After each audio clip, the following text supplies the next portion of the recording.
A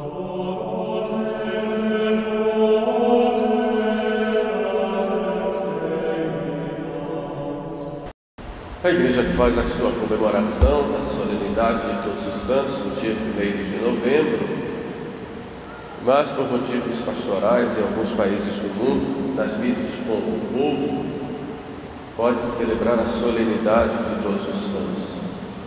Esta festa começa primeiro no Oriente, pelo século IV, século V, e depois para todo o Ocidente, no final do século IX, por aí, século X. É uma solenidade que nos faz refletir dois aspectos da nossa vida de católicos. O primeiro diz respeito à comunhão dos santos. Então, neste sentido, santos somos todos nós, membros da igreja, porque fomos santificados pelo batismo, recebemos os sacramentos que nos santificam e são santos.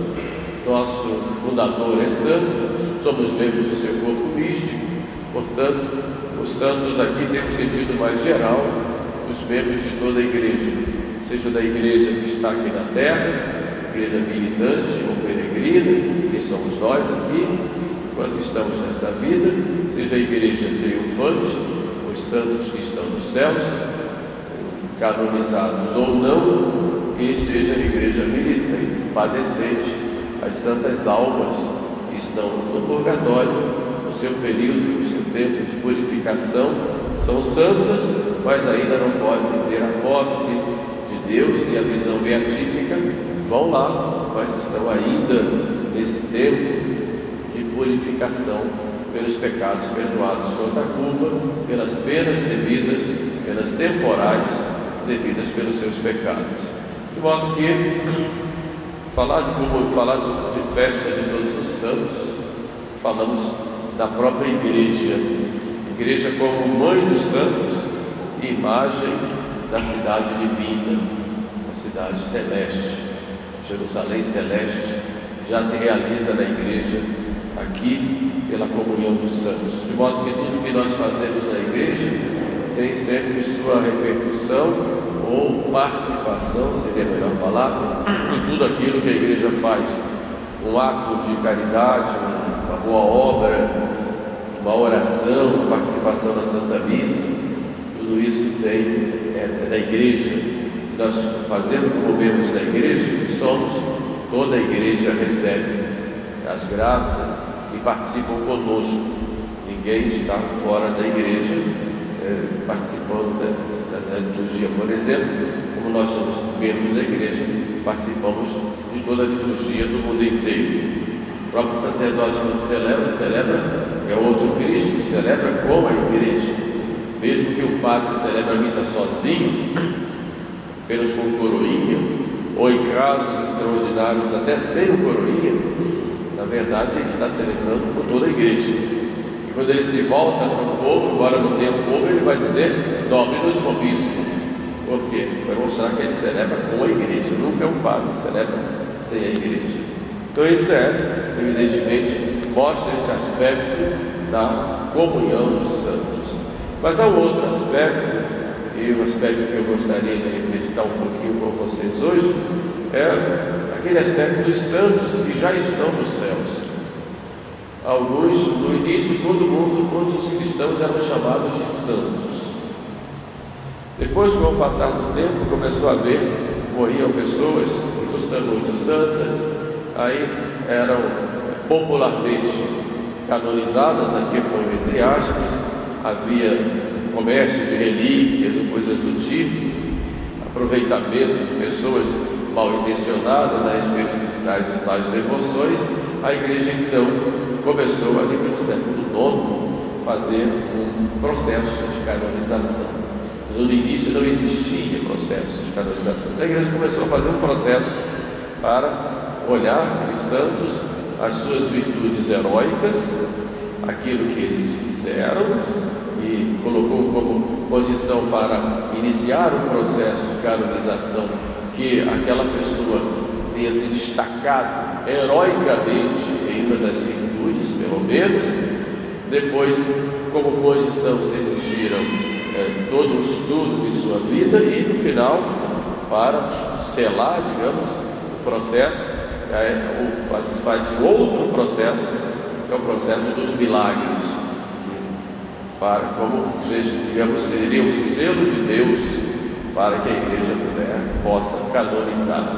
O processo mudou a história, de acordo com as necessidades, com os meios que a igreja foi adquirindo para um conhecimento maior. O fato é que, quando chega na canonização, nós temos aí um fato dogmático em que se imprime a infalibilidade pontifícia como fato dogmático, porque ele coloca para que todos possam, toda a igreja possa venerar como santo. O Espírito Santo não deixaria o Papa errar nesse momento, senão induziria todo o povo a venerar como santo alguém que não é. Mas esse é um outro ponto.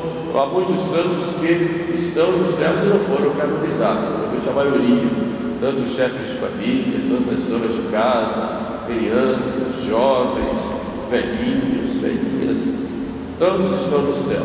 Então hoje, na festa de Todos os Santos, nós estamos assim honrando todos esses santos, os conhecidos, canonizados, mas também aqueles que são desconhecidos. São Bernardo, quando vai fazer um sermão seu na festa de Todos os Santos, ele começa com uma pergunta: para que servem os louvores e as glórias que nós damos aos santos? Para que serve esta solenidade desse dia? E depois então ele faz uma reflexão respondendo a isso. Primeiro, os santos não precisam de nossas honras. Eles não precisam. Já tem as honras deles nos céus. A glória dos santos é viver na glória de Deus. Participar da glória de Deus é a glória dos santos. Mas os santos são glorificados por nós para nós, porque os santos nos apontam para o céu. São aqueles que viveram como nós vivemos hoje, tiveram as dificuldades que nós tivemos hoje, que nós temos hoje, suportaram tentações, muitos sofreram, muitos foram martirizados, outros não, pelo menos no sentido tradicional da palavra, mas todos tiveram o Evangelho vivido. E uma característica de todos os santos era a humildade. Embora fossem muitos santos, reconheciam que não eram. Os santos eram humildes, reconheciam a sua pequenez, a sua fragilidade, e por mais vida de oração que tivessem, por mais vida espiritual profunda que tivessem, todos, sem exceção, se reconheciam grandes pecadores. E muitos foram verdadeiramente, nós olhamos a história dos santos,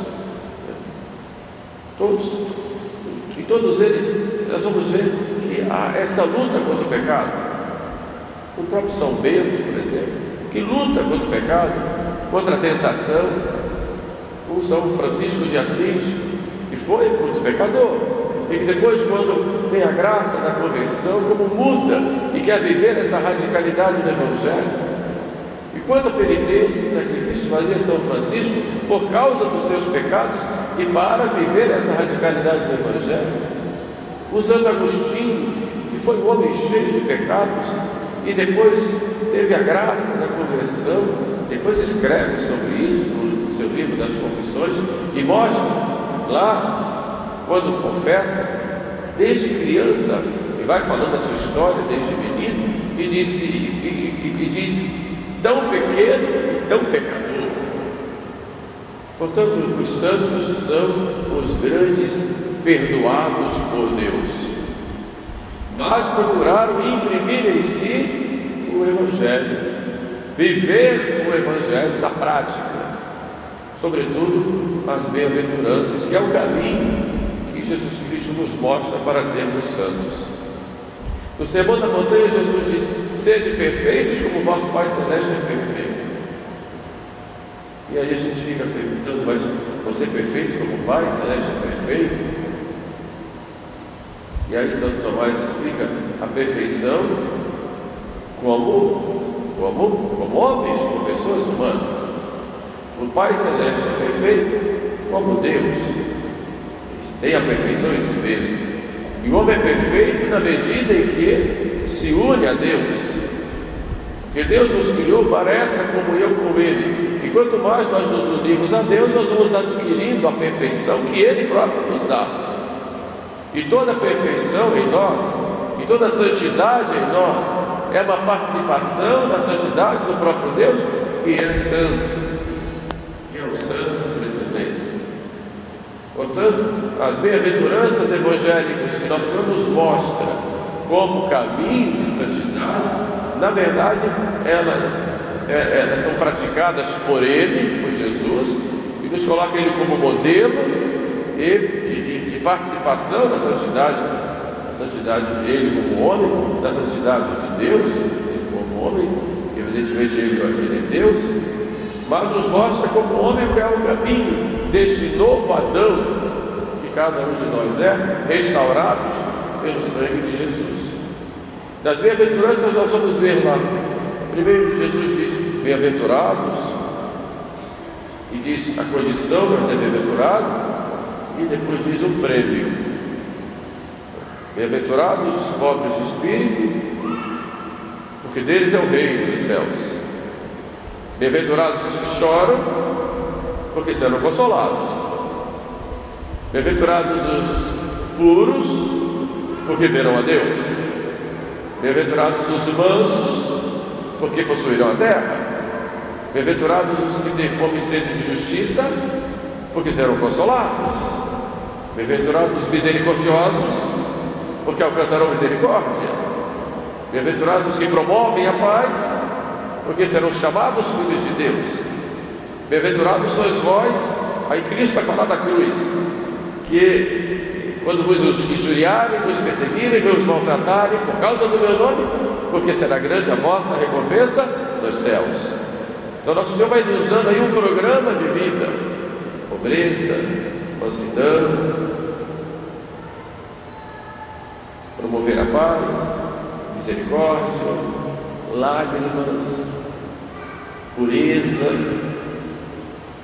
justiça, e os prêmios que já podemos começar a ter aqui na terra, mas seremos planificados no céu. É um programa de vida totalmente oposto ao programa do mundo. O mundo coloca como feliz exatamente o contrário daquilo que Jesus coloca. Por isso, se nós queremos seguir Jesus Cristo, não podemos querer ter compromissos com o mundo, preocupados em agradarmos aos outros, em sermos politicamente corretos numa sociedade, sobretudo paganizada como a nossa. Então, quem quiser seguir a Jesus Cristo vai necessariamente ir contra aquilo que o mundo prega como valores que não são. Imagine falar da pobreza de espírito, enquanto o mundo é ganancioso e dá mais valor a quem tem do que pelo que se tem, pelo que se é. Como é que nós vamos falar de mansidão quando o mundo diz olho por olho, dente por dente, não deve levar desaforo para casa? Como é que nós vamos falar de misericórdia quando o mundo é duro? Embora o mundo pregue um liberalismo de que pode se fazer tudo, mas quando o mundo interessa, ataca, embora com o dedo podre, mas ataca sobretudo a igreja e aos erros dos filhos da igreja, que muitas vezes cometem, nós cometemos. Então nós vamos ver que as máximas do Evangelho são totalmente opostas às máximas do mundo. E quem quiser se fazer amigo do mundo, diz a Sagrada Escritura, se torna inimigo de Deus. E aí vem aquilo que Jesus fala para nós aqui: vós estáis no mundo, mas não sois do mundo. E quando usa a palavra mundo, às vezes as pessoas ficam confusas, porque não falo do mundo que Deus criou, isso é bom. Também não falo do mundo todas as pessoas. Claro, há pessoas boas, pessoas que não são, Mas quando falo o mundo, é essa organização diabólica que inspira a vaidade, o orgulho, a sensualidade, a impureza, a ganância, a ambição, que inspira a sede de poder, de bens materiais, como se tudo isso substituísse a Deus. E como Satanás, ele se infiltra nas mentes e promete aos do mundo todas essas alegrias, que não são alegrias, o mundo se organiza.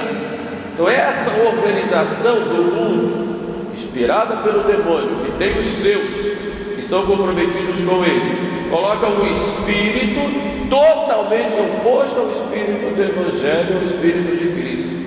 Então este mundo organizado, que corrompe o homem, e João Paulo II falava de estrutura do pecado, mas é uma verdadeira estrutura de corrupção do ser humano, e é cada vez mais emboscada e vigilante para que todos realmente participem dessa estrutura. Este espírito do mundo que é inimigo de Deus, e é contra essa estrutura que nós católicos temos que lutar. Temos que ter coragem de sermos diferentes do nosso modo de ser, do nosso modo de agir, seguindo o quê? Não a nossa cabeça, mas seguindo o que o Evangelho nos ensina, sobretudo aí esse programa que Jesus nos dá, é o programa das bem-aventuranças. É o grande desafio. E ser santo é ir contra essa estrutura do mundo. Imagine um São Francisco, quando apertado pelo seu pai, pressionado pelo seu pai, deixa tudo, até a roupa do corpo, e vai embora. É essa ruptura. Uma Santa Clara que sai de casa, o santo Stanislau Costa fica contra a vontade do pai, ele vai para o seminário, e depois o pai o persegue e ele morre por isso. E aí vamos vendo dos santos tantos exemplos claros. Outros tiveram suas lutas interiores, como o Santo Agostinho, e para romper com o mundo demorou. Quando ele foi lá, por exemplo, para os jogos, Alípio, que era um amigo dele, vamos, Agostinho, não vou mais, vamos, Agostinho, não vou mais. E Agostinho disse, tá bom, eu vou, mas na hora do jogo eu vou cobrir meu rosto com as mãos e não vou ficar vendo nada. E foi. E na hora lá da farra, estava lá Agostinho com as mãos no rosto. Mas a curiosidade é grande, ele tirou para ver um pouquinho e caiu de novo no pecado. É a vida nossa. Então, se nós fazemos alguma concessão com o mundo, realmente nós caímos, porque nós somos fracos. E daí nós precisamos, evidentemente, para vivermos do Evangelho, da graça de Deus. Sem a graça nós não podemos fazer nada. Nosso Senhor nos diz, sem mim nada podeis fazer. Então nós temos esse compromisso de santificação com a graça. Daí eu insisto com vocês, nunca passem um dia sem fazer oração. A oração é a nossa respiração, todos os dias, porque é esse contato íntimo com Deus, mesmo que tenha caído no pecado. Porque quando cai no pecado fica aquela vergonha, aquele medo, o diabo realmente se afasta da oração, mesmo assim vai, reza, nunca deixe de rezar, reze o terço, mas reze bem, porque no terço às vezes a gente já tem um programa de comunhão com Deus, mas reze. A oração deve fazer parte do nosso programa diário, como faz parte do programa diário se levantar, tomar café, tomar banho, almoçar, jantar. No dia que não faz isso, a pessoa fica sem ambiente, até não se suporta. Então que fique claro que deve estar no nosso dia a oração, porque a oração vai nos unir a Deus e a graça de Deus vai acontecer, vai vir a nós. Os santos estão no céu porque rezaram. Quem foi para o inferno foi porque não rezou. Então vamos cuidar da vida de oração. ter um tempinho todos os dias, se possível pela manhã, estar ali com o nosso Senhor, né? E oferecer, como dizia Santa Teresinha, oferecer por amor todas as ações diárias, fazer de modo extraordinário as ações ordinárias. Esse é o nosso programa. Os santos são para nós modelos, são exemplos, testemunhas da fé e do amor de Deus, mas os santos nos apontam para o céu. E nos apontam também que, apesar das dificuldades, nós podemos ir para o céu. Nos dizem que, mesmo com as cruzes e com as quedas, nós podemos nos restaurar pela graça de Deus e podemos ir para o céu. Os santos, eles nos encaminham para o céu, nos mostram essa luz que vem de nosso Senhor. Um dia, o Benito estava na igreja e a catequista começou a mostrar os vitrais, e ele, curioso, queria ver, e perguntou o que era aquilo. Aí a catequista disse: os santos. Começou a mostrar os santos. Então foi explicando, ele admirado, Aí um dia o padre, na missa das crianças, perguntou para as crianças: vocês sabem quem são os santos? Aí o menino olhou para o alto: eu sei, os santos são aqueles que deixam passar a luz dentro da igreja, e faz a luz entrar dentro da igreja. Ele entendeu que era o vitral, entrar a luz dentro da igreja. Quer dizer, na verdade, os santos, eles trazem, mostram essa luz de Deus. E o sentido do vitral é exatamente esse, trazer essa luz de Deus que vem através dos santos para nós e nos ilumina. Portanto, com a graça de Deus, vamos firmes, sem desanimar, sabendo que nosso Senhor está conosco. Temos que buscar sempre a santidade. Imagine estar no céu, na companhia dos santos, companhia de Nossa Senhora. Vai ser muito bom estar lá com Maria, poder encontrar, contemplar Maria. Vai ser maravilhoso. Isso para sempre. É essa santidade que nós buscamos. Louvado seja nosso Senhor Jesus Cristo.